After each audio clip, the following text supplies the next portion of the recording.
जितने भी हिंदू यहाँ पर आए हैं, मैं आप सबको हृदय से बहुत बहुत धन्यवाद प्रकट करता हूँ और इस मंच पर उपस्थित साधु संतों के चरणों को प्रणाम करता हूँ।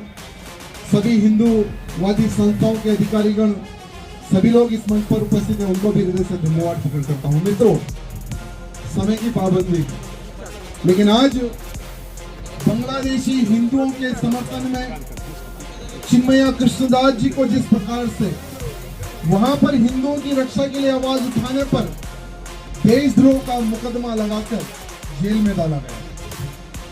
चिन्मया कृष्णदास जी के समर्थन में एक एडवोकेट आया था, वो था मुसलमान, उसको मार दिया गया। मीडिया में उसको बाहर आने नहीं दिया गया, लेकिन और एक हिंदू एडवोकेट, वो एडवोकेट जो उनके समर्थन में, उनके बेल पिटिशन के लिए जब वो अदालत पहुंचता है तो अदालत के बाहर में मॉब लिंचिंग उनके ऊपर की जाती है, हमला किया जाता है। आज वो हॉस्पिटल में है। मेरे मित्रों, हमें वो पल याद करने की आज आवश्यकता है और बांग्लादेशी आतंकियों को आज हमें यहां समझाने की आवश्यकता है कि वो दिन याद करो जब बांग्लादेशी मुसलमानों को पाकिस्तानी मुसलमान काट रहा था। बांग्लादेशी मुसलमानों की बहन बेटियों के साथ बलात्कार हो रहा था। किसने बलात्कार किया था? वो समय पर पाकिस्तानी मुसलमानों द्वारा। लेकिन वो समय पर भारत में जो सरकार थी 1971 में, वो समय पर हमारी सेना ने बांग्लादेशी मुसलमानों की रक्षा के लिए सैन्य कार्रवाई की, तब जाकर पाकिस्तान से बांग्लादेश अलग हुआ। यहां बात बांग्लादेशी उन मुसलमानों को समझने की आवश्यकता है जो आज हमारे हिंदुओं को टारगेट करके मारा जा रहा है। आज हिंदुओं को उनके सर काटे जा रहे हैं। आज बांग्लादेश में एक आदमी को बांधकर उसकी घरवाली का बलात्कार किया जा रहा है, बहन बेटी का बलात्कार बांग्लादेश में किया जा रहा है। मेरे मित्रों, आज भारत के हर कोने में बांग्लादेशी हिंदुओं को बचाओ, उस प्रकार से नारे लग रहे हैं। आज पूरे भारत में बांग्लादेशी हिंदुओं की रक्षा के लिए प्रधानमंत्री मोदी जी से मांग कर रहे हैं। हम भी आज तेलंगाना की इस भूमि से, भाग्यनगर की इस भूमि से हमारे प्रधानमंत्री मोदी जी से हमें यहाँ मांग करना है कि बांग्लादेशी हिंदुओं की रक्षा के लिए बांग्लादेश पर सैन्य कार्रवाई होनी चाहिए।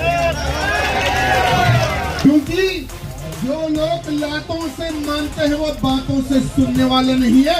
इन बांग्लादेशी मुसलमानों को आज लव लेटर भिजाने का समय नहीं है।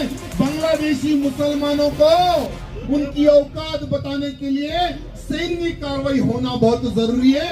नहीं तो अगर और कुछ दिन अगर बीत जाएंगे तो बांग्लादेश में एक भी हिंदू जिंदगी जीवित नहीं रहेगा। मेरे मित्रों, क्यों? क्योंकि आज मैं यहाँ पर आते जब मैं मीडिया वॉच कर रहा था तो मीडिया में ये बताया जा रहा था कि पाकिस्तान से कुछ स्पेशली एक सैन्य को बांग्लादेश भेजा जा रहा है। वहां पर क्यों भेजा जा रहा है? क्योंकि वहां के हिंदुओं को किस प्रकार से खत्म करना है। यहाँ एक बहुत बड़ी हेडिंग नेशनल चैनल के हेडिंग में मैं देखा, जब मुझे बहुत गुस्सा आया कि आज इतने बड़े बड़े नेशनल चैनल में लोग आवाज उठा रहे, लोग बता रहे कि सैन्य पाकिस्तान से एक बल हिंदुओं को काटने के लिए बांग्लादेश पहुंच चुका है। आज हिंदू किसके तरफ देखेगा? आज हिंदू बांग्लादेश का किससे आवाज उठाएगा? किसकी ओर देखेगा? भारत की ओर। भारत की ओर आज एक निगाह लगा कर बैठा है बांग्लादेश का हिंदू के हमारी अगर कोई रक्षा कर सकता है तो वो एक देश है, वो है भारत और हमारे प्रधानमंत्री मोदी जी।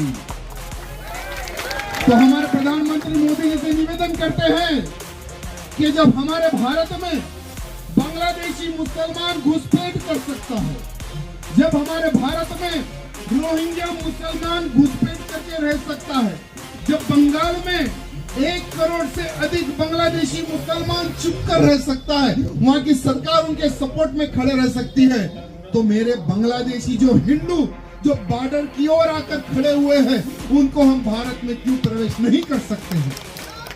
आज ये मैं नहीं, भारत का हिंदू आज सवाल कर रहा है। मैं हमारे मोदी जी से निवेदन करना चाहता हूं कि जो बांग्लादेश में जिस प्रकार से हिंदू कट रहा है, वही हिसाब से भारत के हर कोने में आने वाले समय में हिंदू कटेगा। यह मेरी बात लिख के रख लेना मेरे हिंदुओं।